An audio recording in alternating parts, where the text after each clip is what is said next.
We hear a lot about autistic people masking their authentic autistic expressions, but I don't hear a lot about people masking ADHD authenticity. I, for one, am almost exclusively focused on how best I can unmask as an autistic individual, and these days there seem to be very few pockets in which a mask is still required. For the most part, of course, if a mask is required for the duration of my stay, I'm likely to just fuck the environment off. Why would I torture myself unnecessarily by enduring an environment in which being my unmasked self is not allowed? It clearly isn't an autistic-friendly space, and I, as an adult, can freely avoid it. Lucky me. For autistic children, on the other hand, it's not as easy for them to just avoid spaces which aren't autistic-friendly. Alas, one must ask, am I masking for external reasons or internal reasons? Take autistic children at school, for example. Here, there are plenty of reasons why they ought to mask. They are vulnerable to the elements which pose a direct risk to their sense of self.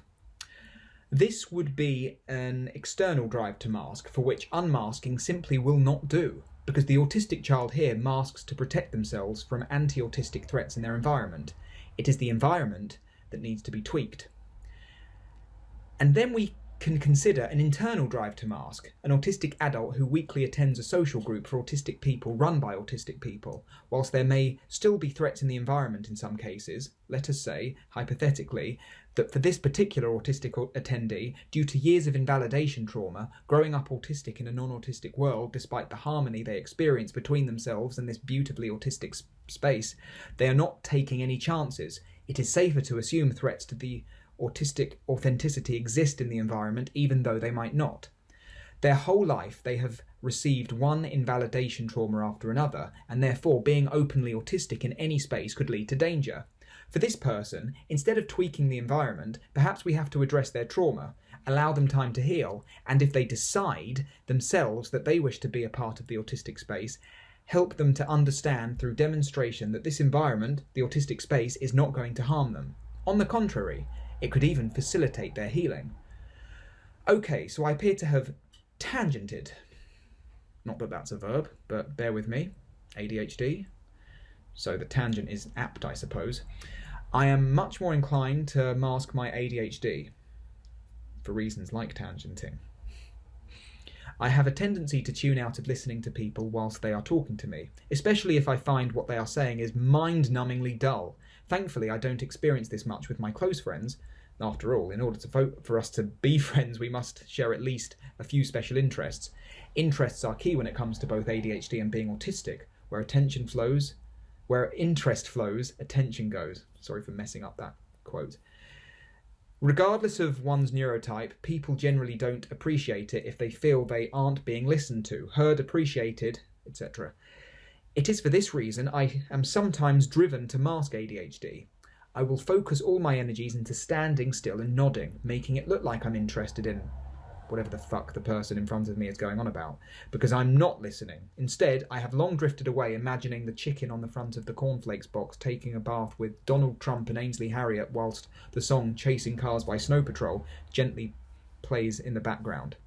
Another issue is interruption. This I am prone to, and I'm not above projection. I despise it when other people interrupt, even though I am guilty of it myself, probably because I generally don't like the fact I interrupt. I'm aware that it irks a great many people.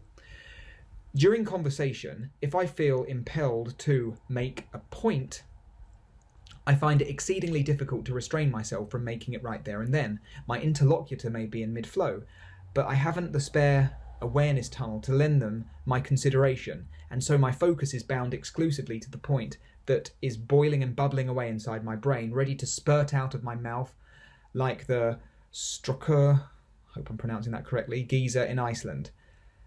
Alongside the impulse, or should I say, what adds to the impulse, is that my working memory is poor.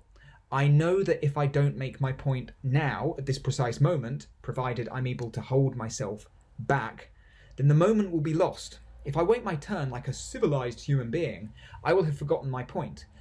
I have one moment and one moment only to act. Recipe for interruption: irrepressible impulsivity plus fleeting working memory. What helps me when it comes to listening to other people is endeavouring to find the what's in it for me factor. Neurodivergent experience is a special interest of mine, for example, and so if the content of a person's speech isn't particularly of interest to me, I can still maintain focus on the fact that I am lucky enough to be in the presence of an autistic person passionately talking about their specialisation. That's what I'm interested in. And when it comes to listening to NTs, well, they're NTs, aren't they? Everything they do is fascinating and deeply mysterious. What do NTs even think about when they're alone? I, for one, would love to know.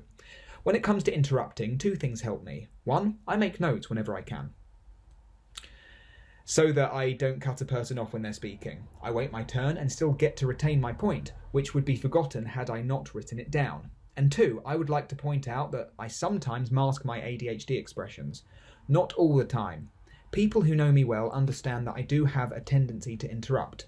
People don't even take it personally. They might see me there, literally rocking away in my chair whilst holding my lips, which I do to stop myself interrupting, and even say, do you want to make that point you're dying to make now, Harry, in case you forget? This is extremely validating. In order to include an ADHD mind in conversation, they recognise that they will be able to remember their point if they postpone it in a way I just can't. This is an act of equity, not equality, like when judgmental adults mistakenly and haughtily believe that all screen times are privileges for autistic children when in fact they are rights. Some children can sit in a classroom for hours and be fine with it. They don't need screen time. Others need frequent sensory regulation breaks if they are to sit still and listen at all. These children may need screen time. Whilst many advocates are doing a wonderful job describing the process of masking as an autistic person, so too must we, fidgety fuckers, do the same when it comes to masking our authentic ADHD expressions, interrupting and failing to sustain attention when another is talking, which many people would regard as antisocial or rude.